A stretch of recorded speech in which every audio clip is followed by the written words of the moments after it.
Bienvenidas y bienvenidos a su programa Tan, o como le decimos en español, Encuentros.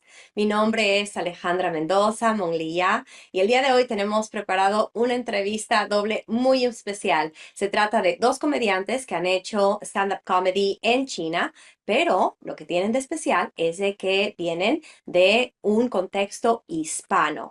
Antes de darles la bienvenida, me gustaría comentar que este programa se llevó a cabo gracias a el atento cuidado de la productora Spotlight X, con el financiamiento de la consultora Yubailin y el apoyo del programa para aprender chino Noodly.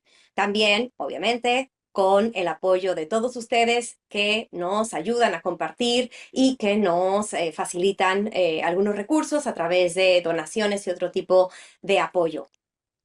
Este programa me gustaría dedicárselo a mi muy querido amigo y profesor, el arquitecto Gabo Michel Estrada, quien tiene un lema para describir la condición humana.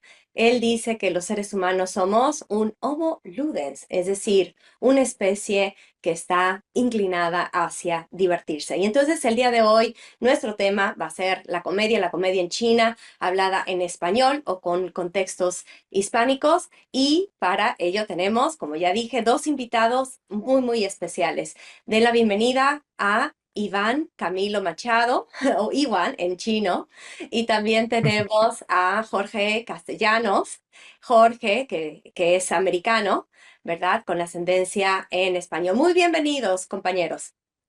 Ah, gracias, gracias. Gracias.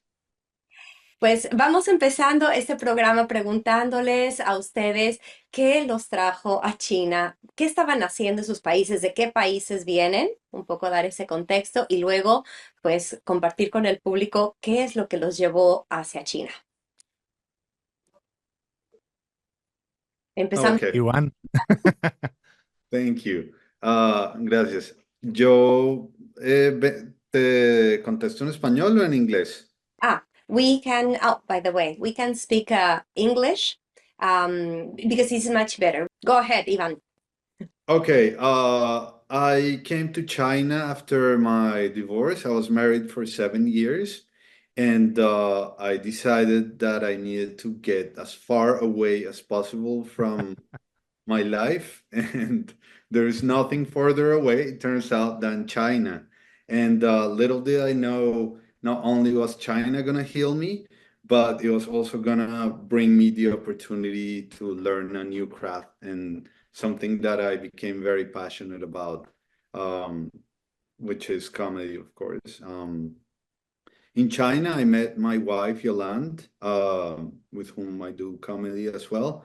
And yeah, so the one of the greatest things about being in China is that it kind of like resets your mindset in a way, because you sort of you're in a place where things are easier where they should be more difficult, and more difficult where they should be easier. It's I don't know, like just going to the bank was an adventure, right? But also working was super easy. I don't know, it was like an interesting land of contrasts, I guess. Yeah. Very line of contrast. That's China. Very good. And That's true. what's your story, Jorge? I also divorced Ivan's wife. And, The second one no, or I the first one. No, no, I was working in a job that I didn't really like. I was a teacher in the United States, and I was at the time working for PETA. I don't know if you know PETA, the people for the ethical treatment of animals, and it just wasn't a very good job. And I was just I couldn't see 60 years of doing this job that I really didn't like. And someone offered me to teach in America or in China, and I had read the book Empire of the Sun, and I liked that book, and I liked the idea of Shanghai. So 3 weeks later, I moved over here, and I've been here for 13 years now. So Only 13 years. Wow. only. Only 13 years, yeah, because all China hands, they've been here for 20 something years. So we That's only true. 13 years. So we are online. This program is online because the three of us, we are in different places, right? Jorge and I, we are in Shanghai, but because the city is so big, it's easier to meet online. And Ivan is joining us from Ottawa in Canada. Yeah, he Hey. was living in China for a long time, but recently he had to move out. So Ivan, about how many years you stayed in China for? 4 years. Yeah. 4 years. Yeah. 四. 4年 That's yeah. No, that's about as much Chinese as you're gonna get out of me. Ah, Uh, but yeah, but it was much better than Jorge. This program is not about competing who speaks the most Chinese, but well, I speak better Chinese than him. Come on. oh, Jorge absolutely. Jorge's Chinese is great. show us a little bit of your Chinese. Come on, Oh boy. you stay. 你好. 你好, Oh, very that's good. a good I mean, one. thank you. That's all you need. 你好，我叫 Jorge. 我住在上海。我很高兴认识你。That they don't necessarily know Chinese. They may be Chinese people listening to us, very interested in what's happening in Latin America and Hispanic countries, and also people from those countries that not necessarily speak Chinese. So they are really impressed about your great Chinese. And Jorge, because we're still in the phase of the interview that we're talking about our personal situation. Now that you're bragging about your Chinese, may we know who is lucky teacher that is giving you private lessons. Nobody. I wish. You speak I by yourself? My Chinese is very specific to the jobs that I have. I can speak uh, Chinese when it comes to early education and restaurant, the F&B industry. Outside of that, it's just okay.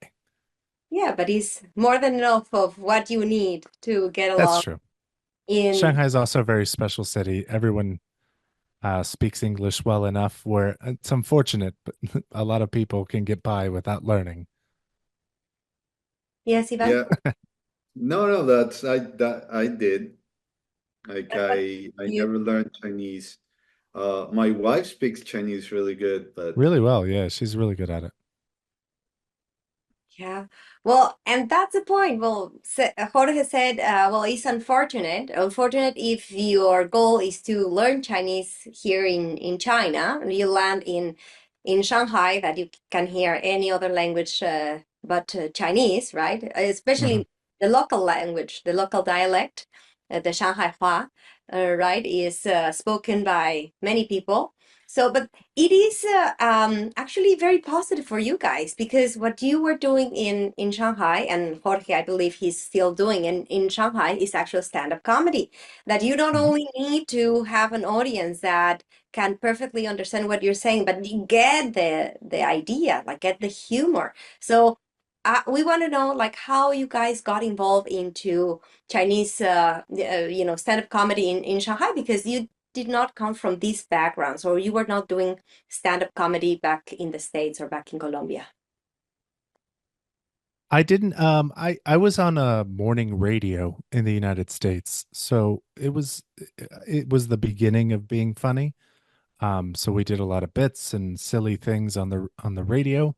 And then when I moved here, there was a great comedy club called Kung Fu Comedy, and they brought in a lot of comedians from around the world, and it was this incredible way to be at a beginner level, but also perform with really talented comedians from around the world. So it helped you. And also, like, if anyone knows comedy, open mics in the United States or most countries are very difficult, very hard to get on, very difficult to get audience to come. and we would have 100 people coming just for the open mic, and it was just this great way to get really good really fast. And I would go visit those shows, and I always wanted to try it. And it was this great community of comedians that were really funny, really nice, and just started doing it back in like 2016, 2017, and then just never stopped. Back in the day. So who was running Yeah. this Kung Fu comedy? There are these two guys, Andy Curtin and Turner Sparks, Mm, to really that. funny guys. And Turner's now in the United States. He's doing really well. He's in New York. He's a touring comedian. Andy runs Live Nation in Southeast or in Asia. So he runs a lot of like he tours with Dave Chappelle and all these huge comedians around Asia. So he's been doing great as well. And did he started in China? I doubt it. Yeah, they started yeah in like 2006 or 2007. They just started doing these bar shows for fun, and then it became a thing, and then they kept going, and then eventually they started their own club. It was you know where Cartel used to be. This is a very specific place. If you've been Exactly. to Shanghai, there was this great street, and there was a comedy club there, and it was world class. It was this incredible club that people would come from New York, and they would say, "Well, this is just one of the better clubs in the city," and it was this amazing introduction into like it's something that most people around the world don't get to have, not only starting in a great club but immediately being able to be around these incredible comedians that were supportive, that helped you get better. So it was, and you got a ton of stage time. We would perform 5 6 times a week, so it was Nice. a lot of opportunity to get better really quickly, and it was awesome. Wow, that's a very good school. And Yeah. were you, Jorge, participating in the program Mama Juju with Nora? Yeah. So we Mama Hoo started a long time ago, maybe like 2008, 2009 maybe. And it used to be these prank videos, and then they shut down for a while, and then I did my own video series on Shanghai, and then we just joined forces because we were all friends anyways. Hmm. Andy, if you've seen those videos, Andy's the one with the white mustache. He's the one that started Kung Fu comedy. Um, and so with him and a bunch of the original group and Nora, we brought Nora in later and a few other people that were our friends through comedy, and just Adam, right? Adam Hamilton, if you know, he's a very funny comedian, um, and a bunch of great people. And we just got together and just would sit around and talk about, silly things that would happen in Shanghai, and then would had an incredible director slash cinematographer, Alessio, who had this amazing equipment and skill set to make these silly videos look cinematic and beautiful. Really well Um, produced, I have to tell we you. were Thank you. That I think they looked better than they were funny. No, but No, really, come on. really, They, really they're good really people funny. listening can get their hands on those videos. Like it's really worth it to see, especially because of the blend between the Chinese culture, the Lao Wai, which means foreigner culture. Like, but this Lao Wai, this is like a bad name for it. It's like a tag. It's like ugly foreigners, and also like mocking daily life in Shanghai, like in this very international environment. So from there, that is your cradle. How did it evolve to what is now the stand-up comedy, especially before COVID? Because this is when I got to know you guys in around 2019 and 2020. They were like up and running, like doing shows every single night in more than one place. But from the moment that you're describing, Jorge, to that 2020, how did the Mm. whole comedy scene evolve in Shanghai? It evolved a lot. Kung Fu comedy unfortunately closed down um, for issues, and then it became much smaller and much more intimate. A lot of bar shows, and it was this rebuilding period of there were still a lot of funny comedians in the city, but building back up to uh, this uh, the scene that it used to be, and kind of explaining to people where it is now. And it was difficult for a while, but luckily there's another guy named Ian Badenhorst, who loves comedy, and he kept it alive. And without him, I don't think the scene would have survived. He kept it going, and we were fortunate also during 2020, when the entire rest of the world was shut down. Luckily, China didn't really have a lot of cases, and Yeah. we were honestly one of the only cities in the world still doing live comedy. So it felt very lucky in that respect, that we still got to do it while everyone else around the world was Yeah, couldn't. shut down. Eva, this is the time that you were what when is the year that you arrived to Shanghai?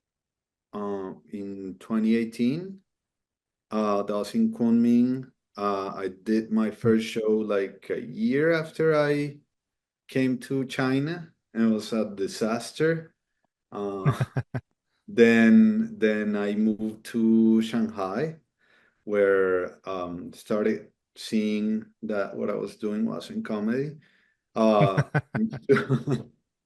to people like Jorge and people like Ian, who showed me what really being funny was. You're Um, very funny. and they opened like like the opportunity to see them live, and it was there's something really neat about performing next to an OG, right? Because I mean, like you're eating it, and then like somebody else is just absolutely crushing.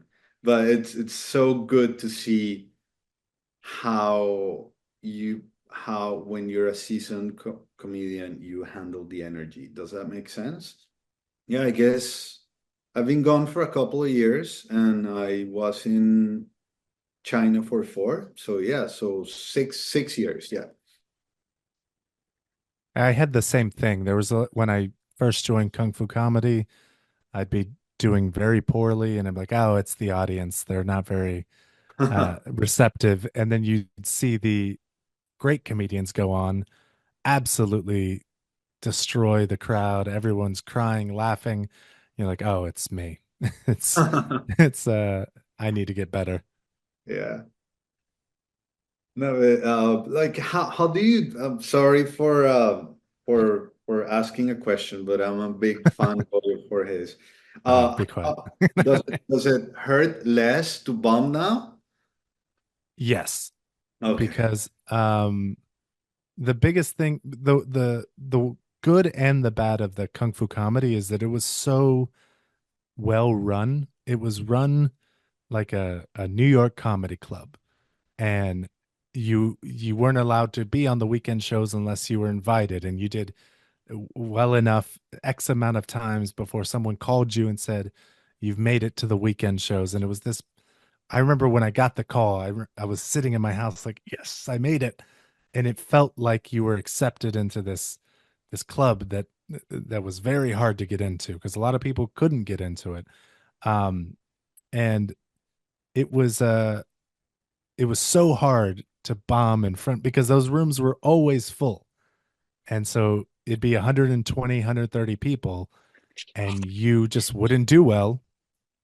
And then once you started getting better, all you were trying to do is prove, I promise you I'm funny. And then once you've done it enough where you know it works and you know it's funny. If you do poorly, it's like, but I have enough proof that I was funny before. So Yeah. You go. Last week was great.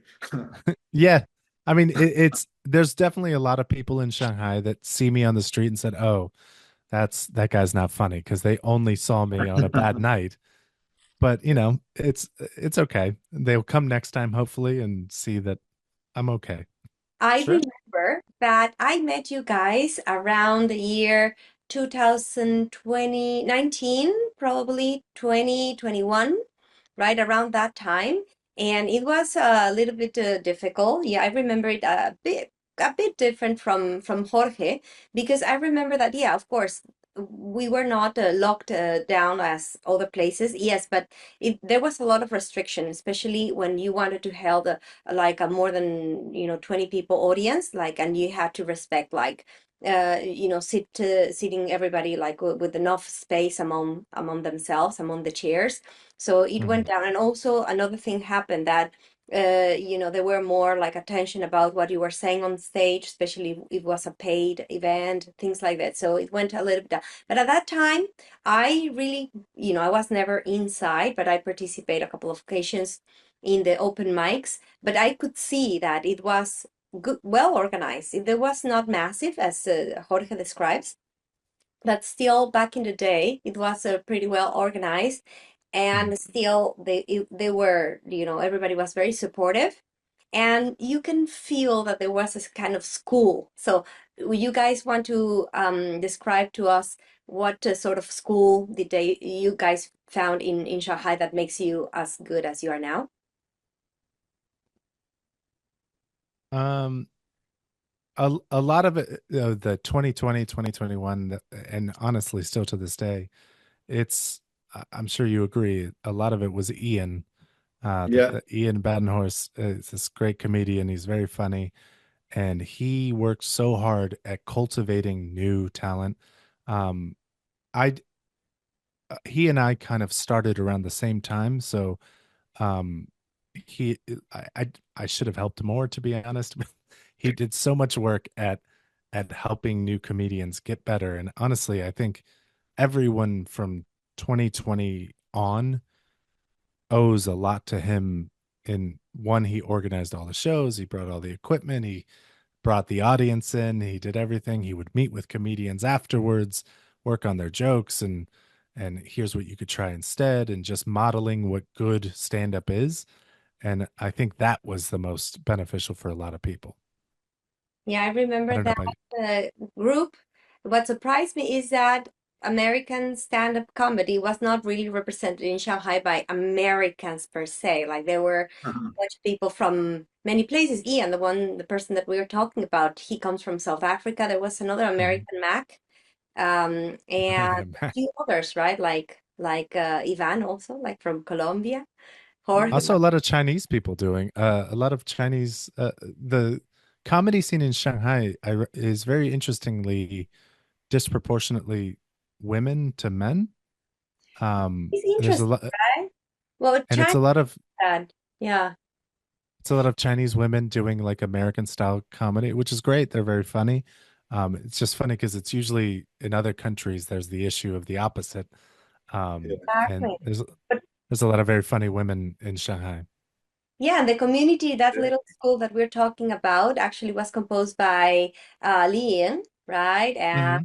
Nora, in a way, Dawn, and the Lady Ma. Yeah, well, China is a little bit special when it comes to females. Like women are more, how to say?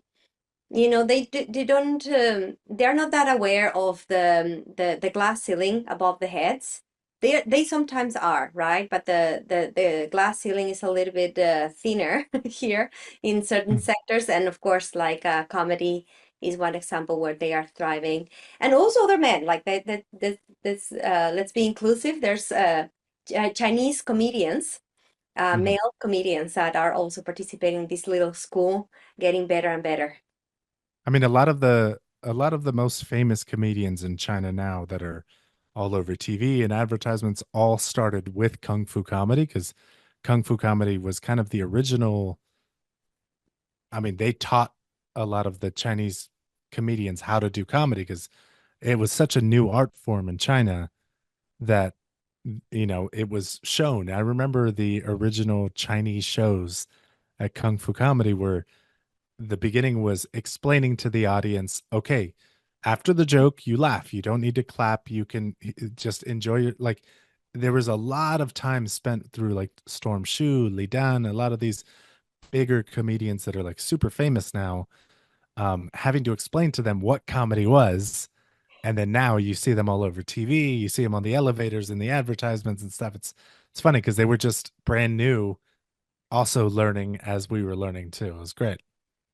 Which is interesting that you say that because, well, you should not explain a joke. It's like, is exactly if you have to explain a joke, means that you are not that funny, actually. But in this context, when like everything is foreigner, in particular stand-up comedy, because it's a Mhm. very specific format. It's not that China doesn't have historically or culturally the arts on humor, right? Related Mhm. to humor, but it's Shang's a big deal. different. Even they have a form of stand-up, right? Have you seen this form of art that you have the two guys, doing, Shang, yeah. yeah, this Yeah, dialogue I love it. It's great. thing? Is great, but you really need to be like embedded and really like it. So, looking at that, I can be empathetic with the people like watching a stand-up comedy show. It's kind of like, I don't know how to act, how I don't know how to behave, right? Mhm. So very interesting that is cool. And I want to touch upon your audience now that you open the subject, how you guys felt the audience. First, how you describe them, because it's not only foreigners that consume stand-up comedy in Shanghai. Um, Now, especially because there's a big comedy club called Spicy Comedy, run by Nora Young. It's a great club, and it's because she is very popular and has a lot of fans. It's a whole different type of audience. It used to be back in the day primarily Westerners and a few Chinese, and now it's a room of 200 people is probably 195 Chinese and Wow. five or six foreigners. Um, and or it changes, but it's predominantly Chinese. And it's been an interesting shift of how to uh engage with that audience. Um, because for a lot of them, when you ask them, have you ever seen comedy before? They've seen short clips. They've seen on Douyin and stuff. They've seen um very simple, like Matt Rife. I don't know if you know who he is. Popular in Um, chat. Which yes, unfortunately. Um, You don't sorry, like Matt my Rife. life? No, he's terrible. Okay. well, Matt Rife, if you're listening, I'm sorry. Um, he's crying. I'm but gonna he, call him but after it, the interview. but it's a lot of because what's funny is a lot of comedians don't post their jokes on the internet because you need those for the show. So they post crowd work, and they post the extra stuff that's throwawayable. Mm, So a lot of people's perception of what a comedy show is, oh, we're going to talk to each other. Like, you're going to ask me a question, I'm going to say something, then you're going to be funny about what I said. So there's a lot of people that come in with the expectation of, oh, this is interactive, and it's like, no, I'm going to talk. I You're gonna- got the microphone. I but great crowds. They're really wonderful, and most of them now really understand comedy and are huge laughers and have a great time. Um, so it's almost cheat, cheating, if that makes sense. Whereas you can do, I try not to, but some of the jokes that do the best are very simple jokes that if you did them in New York, they would say, "Come on, we've been doing that joke since 1970." But here it's a new joke, so you can. I've seen and people have done jokes that are, what we'd refer to as hacky, um, that do really well, and it's fun, and it's a little annoying, but it's also exciting, where the audience for the first time is experiencing um, this joke. It's they're great crowds. Yeah, probably I arrived to the stand-up comedy in Shanghai at that time, right? When the tide was shifting, and probably Ivan, you too, when it was like moving towards less foreigners in the audience, more Chinese. But what I want to say is like the Chinese, they're not like your regular crew, it's not the average people. It's like many other brands. Like stand-up comedy is a product that they are used to consume, in my views, That's why they are looking for it when they come back home, because they experience it abroad, like many other things, right? Like certain food chains and clothing, right? They expect them to be in China because of that reason. They are like so used to. But what you're describing is more like reaching this audience that has not really get in touch with the outside world, outside China. I mean, It's a lot of very internationally minded people. They obviously speak English, which is, I mean, they're if you made me experience, I have experienced Chinese comedy. It's very difficult to, even if I understand a lot of it, the cultural context is difficult. There's references to things on the internet that I've never seen. So it is difficult to, I mean, to listen to comedy in a second or third language is unbelievable. And the fact that they understand 95% of it is incredible. So you just have to be mindful of when you say a joke, don't be too hyper specific on a cultural reference that, and it's not really Chinese. Like if I did an American joke, Ivan might also not understand the reference being from Colombia.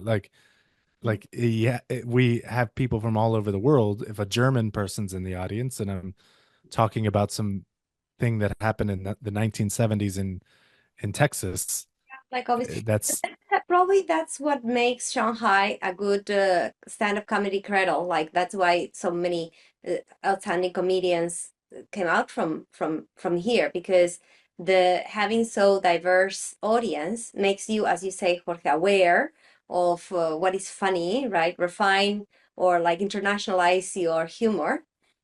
Mhm. And yeah, Ivan, do you want to say something else?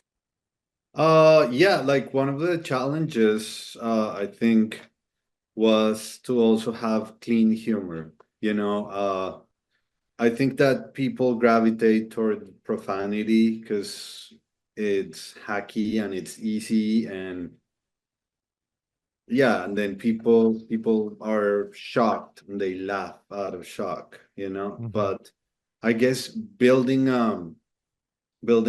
solid comedy does not mean just dropping F-bombs. And I mean, people will laugh, but that doesn't mean that you're truly being funny, right? It's just you're assaulting the audience with vulgarity. Does that make sense? I think that is a challenge. Definitely, is a challenge that we face here.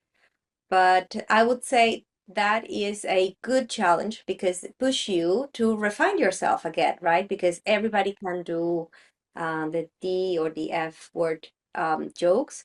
But if you are forced to have your jokes checked and to really present really nice and clean jokes, like you have to forces yourself to focus on what is funny, what the humor in it. Estimados amigos, si quieren seguir adentrándose en el fascinante mundo del español y quieren un contacto más auténtico, los invitamos a estar en contacto con 中指在湾的是西班牙语中心, que es la organización que lleva la representación oficial del Instituto Cervantes en Shanghai. Además de interesantes eventos, ahí puedes encontrar cursos de español que son impartidos por profesores chinos y nativos que están certificados. Para tu comodidad, ofrecemos cursos presenciales, en línea, individuales y en grupo, para todos, niños, adolescentes y adultos. No te olvides contactar indicando el código Encuentro Susiciantán para obtener interesantes descuentos. Te esperamos en clase.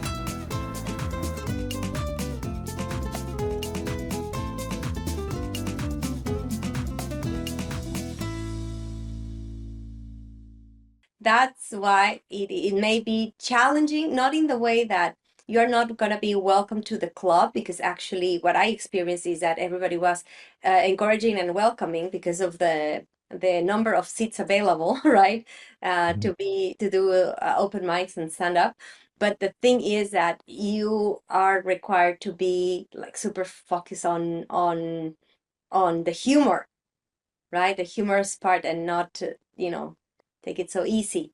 And for you guys, I want to ask you if you found it as particularly difficult because you have an extra challenge or opportunity. I don't know how you see it. Having a Hispanic background, does how did that does that play with you? It's like is you use it as a like a challenge, you know, or is an opportunity? Yeah. Ivan, you come off as more Hispanic than I do on stage. What do you think? No one thinks I'm Hispanic. We are Actually, gonna when when I got back to Colombia, I did terrible.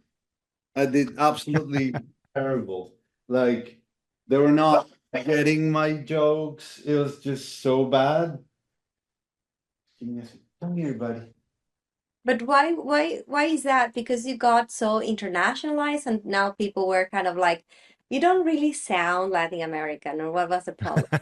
I mean, I don't know what happened. I thought I was doing like funny stuff, but I guess that the humor is very regional, right? And I was disconnected from it.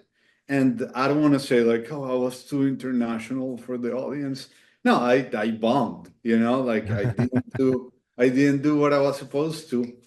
But it was really difficult because there were really funny people in Spanish doing it. I did better in the show that I did with you in Shanghai in Spanish. Oh yeah, that's right. Did you hear about And that? you crushed too. You You did did a really, Spanish show? Oh yeah. yeah. We had When was one. it? In which year? I let me remember. Was probably 2000. Oh yeah, exactly 2022 in February. Oh, One of my oh yeah, I remember that.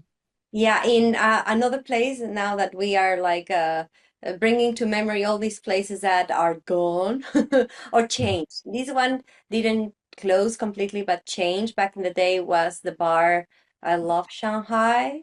No, but Oh yeah. place and turned to I Love Shanghai. Yeah, my Yeah. friend Mayela was actually it's like a salute to my friend Mayela. Yeah, she wanted to because she was so into the Hispanic community, like doing sports and stuff. So and she is like me, like she loves comedy. So she and other friends came together with the idea that we should do our own stand-up comedy kind of like at least show. They didn't Wonderful. have any like more ambitious goals, but they Mhm. really like organized really well, like an evening, like and they put together. We were like six, seven, or eight of us.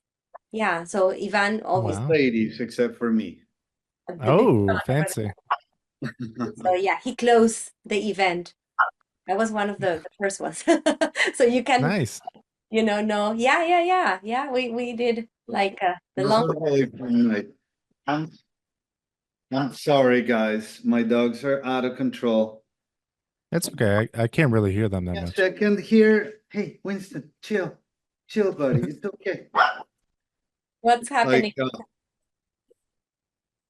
Winston, this guy, like, hold on. Oh, Silent picks This it up. guy has great vision, so yeah. he can see dogs across like the street. He Ah, wants to play with them. oh, Yeah. I see, I see. Oh, So I'm yeah. just So gonna hold here's them an here for a easy. minute. No, that show I remember everybody doing really well, and it was very exciting to be able to speak Spanish, for a change. And yeah, and even Ian told me that the energy was different, and like I don't know, I felt like I wasn't nervous at that show. But that's probably like the only Spanish show I've done and successfully. And I don't know when I'm gonna have another chance of doing it because I've been doing comedy in English for so long and starting to get okay at it that I don't know if I could like translate the jokes too well to Spanish, you know? I'm not funny in Spanish at all. Like I'm very serious in Spanish. It's just I'm not or like my Spanish is fine, but like I spoke it with my family. It was not like a casual language that I spoke. Like I never got to develop a personality in Spanish. Oh, So, or like a fun personality in Spanish. So when I tried to do it in Spanish, it's so difficult. I mean, so it's the same thing when you see Chinese comedians doing it in English or you doing it in English. I mean, it's a lot of respect because to do it in a second language and then doing well is, I mean, it's incredible. Yeah, that's the thing. Well, even in that show in Spanish, I think the challenge for us was also to internationalize our humor because, my cultural background, right, is beyond the language. My cultural background is from Mexico. Hmm. So many, cultural references come from there. So in the audience that we had like people from all over Latin America and Spain. So it not necessarily they will understand what I mean. So you have to For be super sure. mindful. That's a extra effort. And yeah, for us, Ivan and I like doing in English or Chinese, right, is like an extra effort because For you sure. have to reach like a super high level of awareness of the culture, like to be, use the language manually, like to really explain yourself. For sure. And it's also like to answer your question earlier about like how does being Hispanic help or hurt? I don't know if you felt this, but I feel like there's not a lot of understanding of Hispanic culture in China. Especially I sound American, I act American.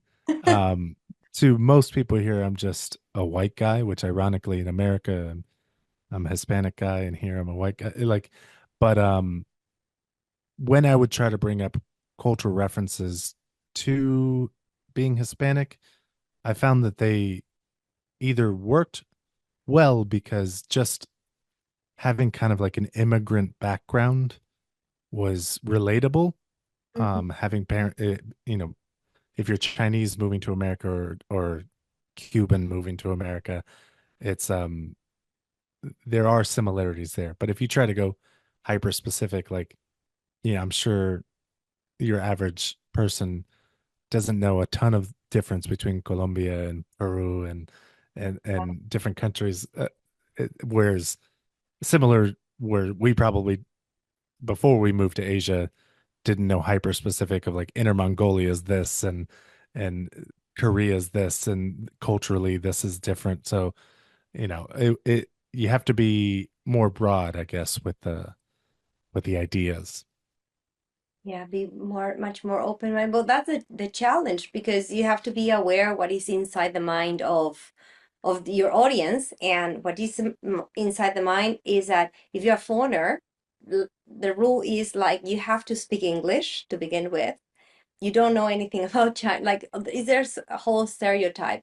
So if Mhm. you come up to the stage saying like, I'm not your regular foreigner here, it may be positive because it's kind of like, hey, there's something new, right? And you have opportunity, or no, because then you're not matching the idea in my mind that I have about foreigners and doing comedy. So it's like, no, I don't feel comfortable with you. Was that your True. situation, Ivan?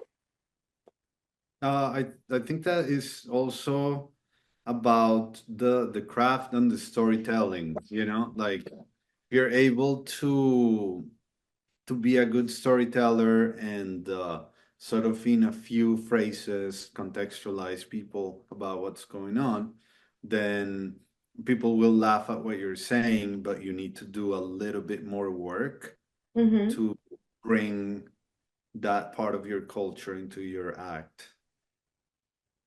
So you were conscious about bringing a little bit of your Hispanic background into the comedy when you were here in Shanghai? I didn't try very much, because actually I'm not like I don't really like Colombian things. Does that make sense? I mean, I am. very good, like a number of jokes I that love Colombian very- things. oh, very like white innocent, jokes. And I remember, yeah, because you were not speaking, like bad words or anything like, but you were talking about very harsh situations, and there's no censorship about that, which is funny in my mind. Funny in the wrong way. It's kind of like there should be censorship in these topics because they are like super sensitive. Yeah, I was a little cringe that in that show. I I I don't know. I think that I just look at things that I find funny, and then I say, "Hey, Yolanda, is this funny?" And she says, "No," and then I do it anyway. That's my writing process. So I don't know that I have a Latin American cultural identity when it comes to comedy. Interesting. Yeah, I should For explore example, it. speaking about Ian, actually his opening line is his joke about he being from South Africa. Mhm. So it is not exactly, the reason that the audience is that unaware of these cultural differences. But yeah, probably the Hispanic world is much more, far to reach with it. It's a little bit more difficult to because there's not a lot of exposure to Hispanic things here. So it's a very limited understanding of it.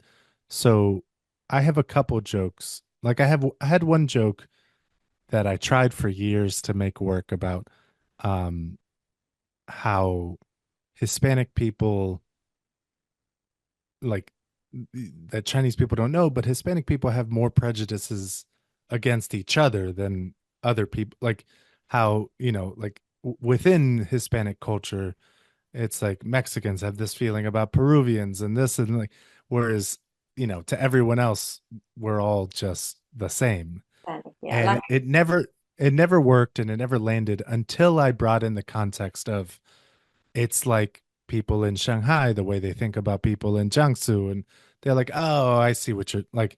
So when I brought there's hyper specific, like people in this district of Shanghai feel this way about people of that district of Shanghai. When I brought it in context, then they were like, oh, okay, I get it now.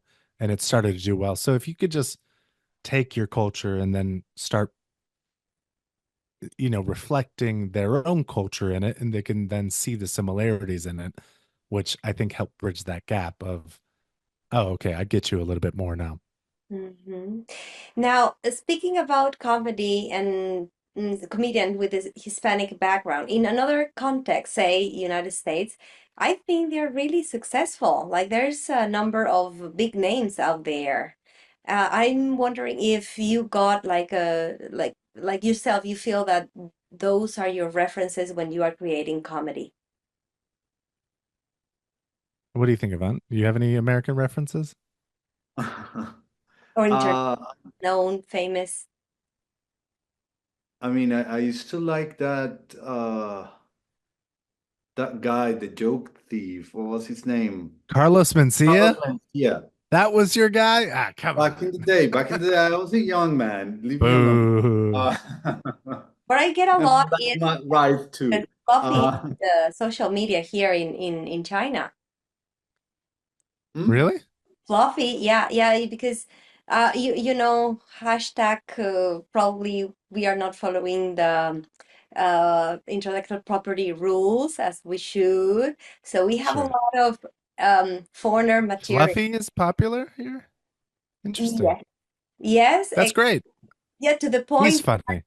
that very probably it's not that the majority of people, but a couple of people that have come to me, and when I explain where I come from, they are like, oh, by the way, there's this guy, what's the name, Gabriel Iglesias, that he's Mexican, right? So I'm kind of like, okay, so in their minds I'm this related to this Interesting. comedian, but like he's very successful. Yeah, he's huge. I mean, he plays, sports arenas. It's insane. Yeah, that's Um, the thing that I don't. I don't get a lot. Like, how are these comedians playing in sports arenas now? Like, It's that's crazy. insane. I couldn't like It's got how to be amazing. Could you imagine the laughter of 60,000 people at the same time? I mean, I'm more fortunate in that being from the United States, I was obviously exposed to more. And since I was young, comedy was a huge thing for me. We're not allowed to like him anymore, understandably, but a huge inspiration when I was younger was Bill Cosby. Um, he was a great comedian. He's obviously a monster, a bad person, but his storytelling ability and being able to spend 2.5 hours and build up the tension and get you to listen to something that didn't really have jokes for 10 minutes and then hit you with a laugh was huge. And then obviously like a lot of we've been very fortunate that back in the day we brought in comedians that we thought were really funny. Like we had Mark Normand and Kyle oh really? Kinane. Yeah, and Nice. we brought Jim Gaffigan over, all these huge comedians that at the time one of the benefits of bringing them to China is they're a little scared of China. They don't speak Chinese, they don't know the culture. So it gives you this access where, Mark Norman comes into town. I don't know if you know him, but he's a very popular comedian now, plays big theaters. He came over and I spent the week with him because he didn't know how to do anything here. Nothing in China. Yeah. And Wow. so whereas if I was in New York, he doesn't need to talk to me and we don't need to spend a lot of time together. So um, w- we had access to a lot of people that inspire us now. And Jerry Seinfeld was a big inspiration for me, which is why I rarely say bad words or vulgar things on stage because he inspired me. He would always say, if you can't say it without saying the F word, then it's probably not good enough. So reword it and change it. And how could you say it without? So I've been, I don't think a lot of the censorship rules affect me here because I don't think I would have done that in the US either. No, I, because of this background that you have, like this inspiration. But yeah. nobody from, like, for example, the Hispanic, like TV programs, because we did not had like a proper stand-up as the Americans have, but we did have some, comedians back in the day, Cuenta chistes, right? cuenta chistes, humoristas, Sábado Gigante was big for me. con, ¿cómo se Don llama? Francisco. Disco. So, Um, I mean, there were not that many, like in the US, there weren't that many. George Lopez is was probably the biggest one for me because there weren't a lot of examples of Hispanic people on TV in the United States. Like Ricky Ricardo, Desi Arnaz was, I mean, he was the only Cuban I ever saw on TV. So when I tried to equate like Cuban life to television, that he was the only one, and that was from 1956.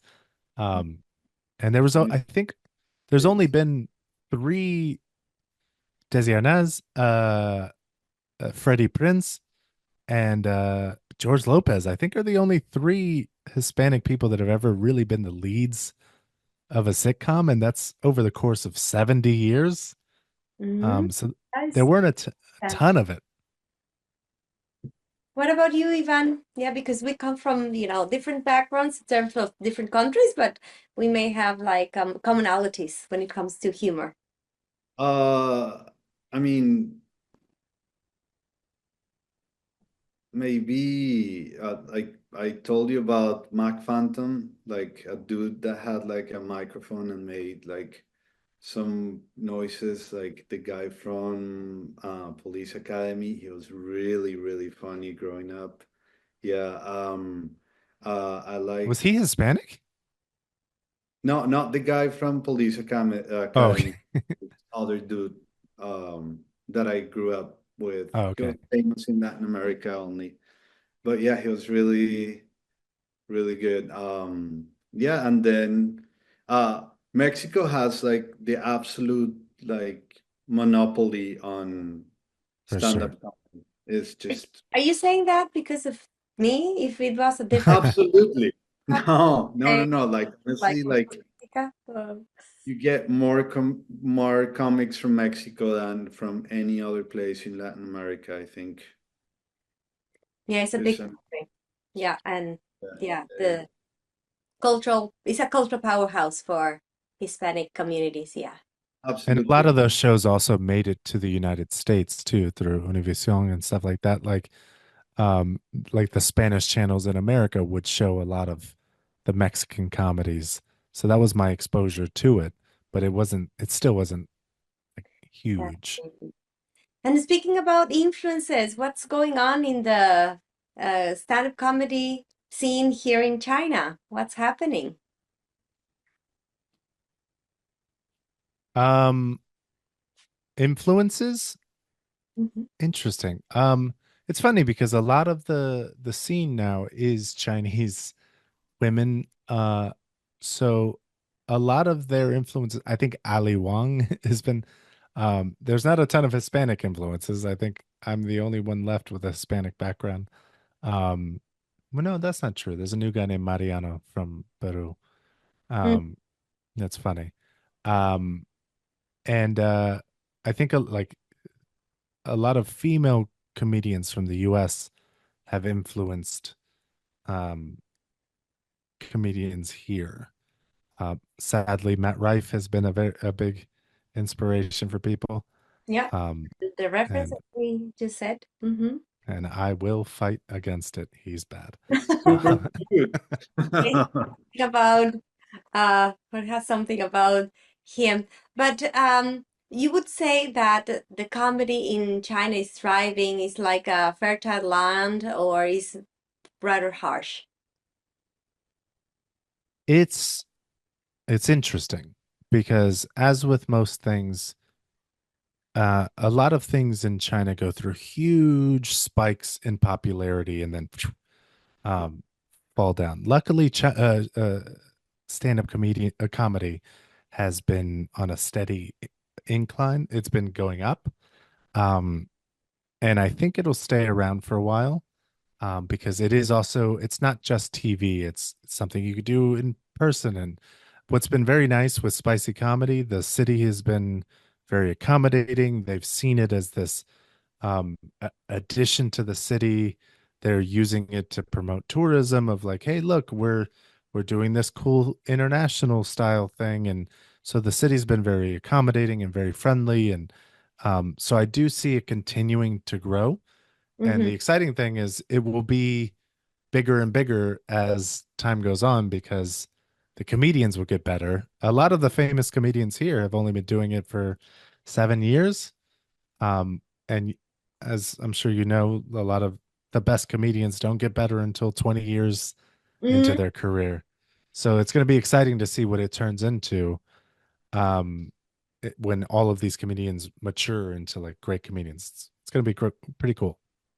Do you like the comedy that is being made in China in the sense that you find it like is either spoken in English or in Chinese? Do you find it kind of like high quality that it could compete outside the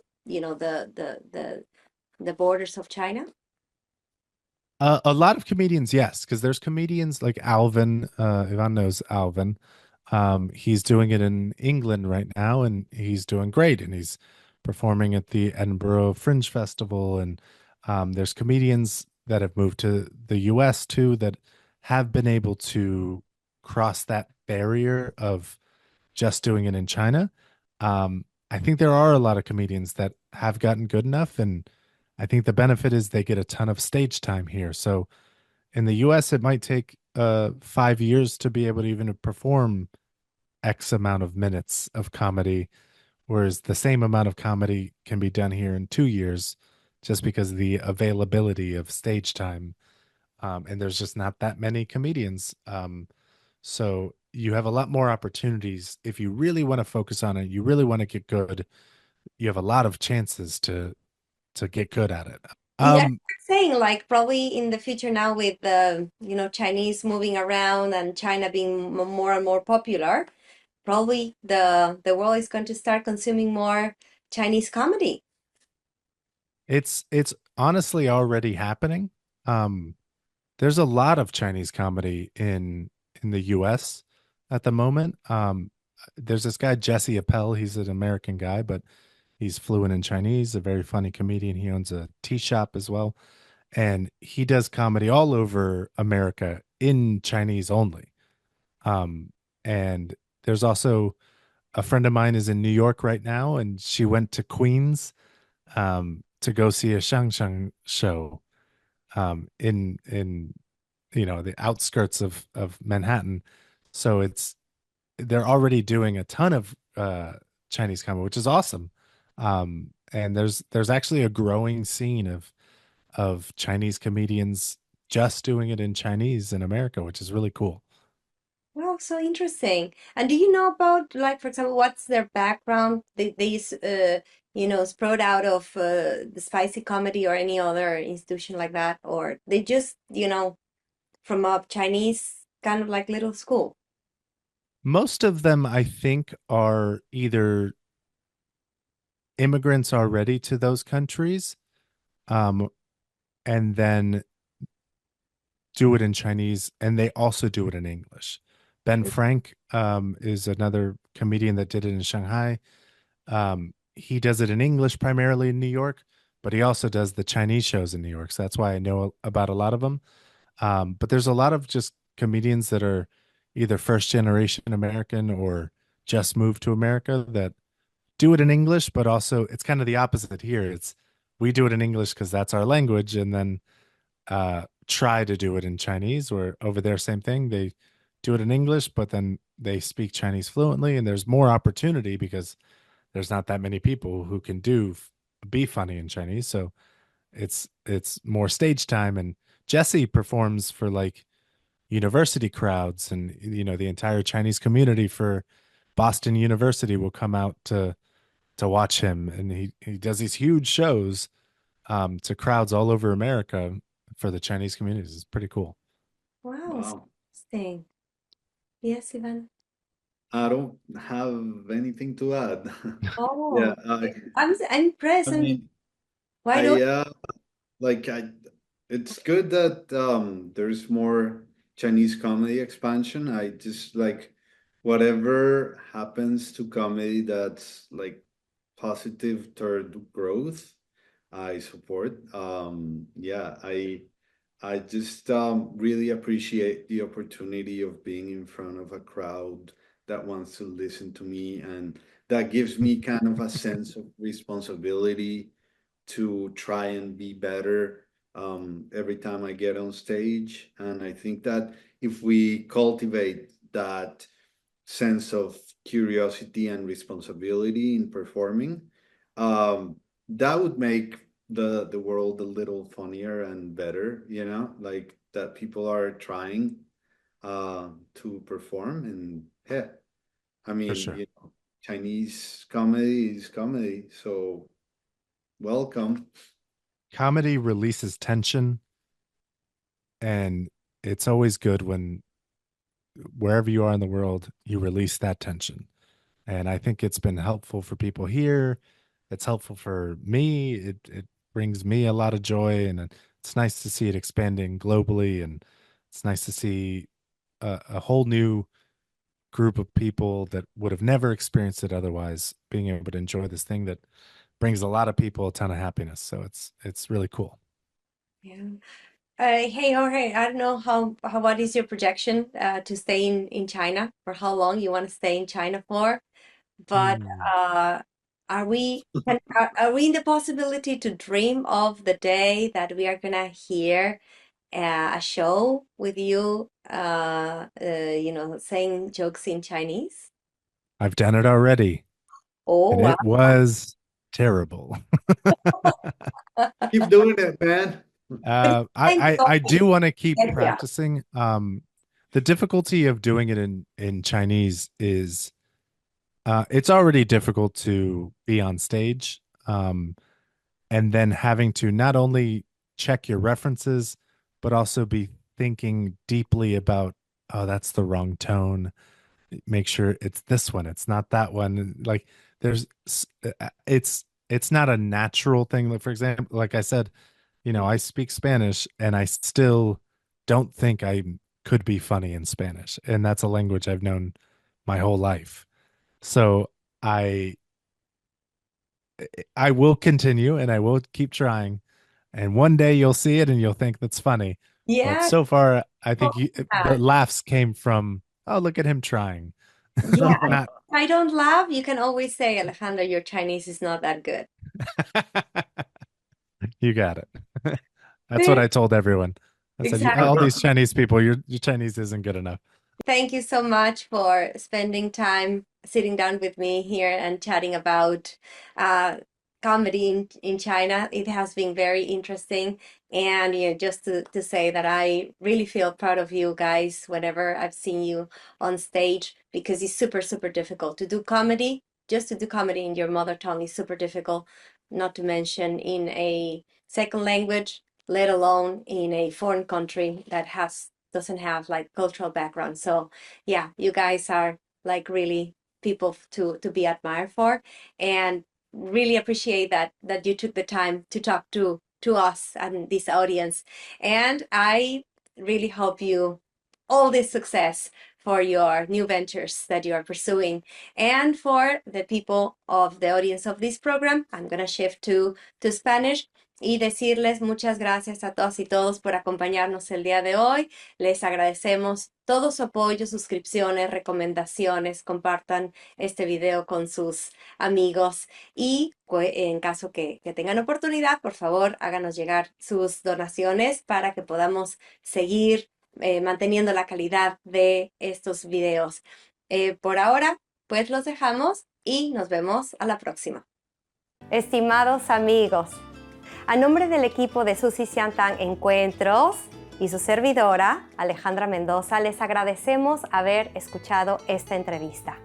Muchas gracias también por contribuir a este esfuerzo por crear un espacio para el diálogo respetuoso y el conocimiento mutuo a través de la belleza de los idiomas chino y español. Es muy importante para mí compartir con todos ustedes que este proyecto quiere llegar aún más lejos. Para su comodidad, hemos abierto canales de comunicación tanto en China como en el resto del mundo. Véanos y escúchenos. Darle like, suscribirse a nuestros canales, compartir con sus amigos, programar las notificaciones y hacernos llegar todas sus preguntas y comentarios. Sobre todo, por favor, apóyenos. Susi Siantan Encuentros es una plataforma insuperable para promover sus productos y servicios. Nuestras puertas están abiertas para todos aquellos que quieran promoverse con nosotros. Para mayor comodidad, les ofrecemos nuestro sitio web que es www.encxxtros.com.